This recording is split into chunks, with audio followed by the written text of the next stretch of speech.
ายดีเนาะช่วงนี้มาบ้านแต่มาบ้านนี่หนาวแห้งนะหนาวแห้งกับเสียงแหบเลยโอ้ตายสิมาสอนเรียนได้เลยบ่ผมเป็นเสียงไอ้เท่าเลยอันห้องเพลงกับบอกคล้องนี่นอนนี่แต่ไปเท่าแกเอายาเลยมึงบูคือขิงนี่แต่ไปจะกินหรอมึงไม่เท่าบอกเขากินตอนเช้ากับตอนแรงเนาะกินหรอมึงเป็นไรมันไม่ยานอนนี่เป็นบ้านจะร้องห้องเพลงหรือเปล่าเนอะถึงแผ่นดินถึงแผ่นดินอันแสนรักแป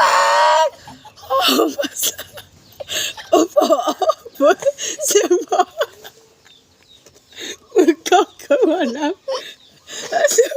เอาแม่เอาลูกตาแม่จะได้มึงนะโอ้ให้ลูกก็ยังพอเขาเจอเสียงเลยไหมโอ้ตายที่ไปสอนอะไรเราเลิกแบบนี้นะโมเดลเอาเด้อแท้ๆเลยเนี่ยกินยาพื้นเมืองอยู่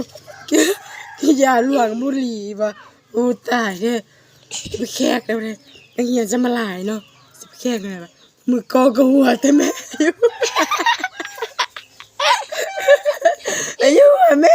ดูโอ้ลูกกระเยาะหัวแม่ไปบ้านกองแม่มาเลย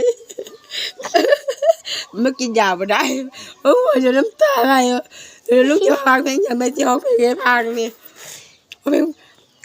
งมันครูปะน้ำใจคู่สุขเราคุณป้า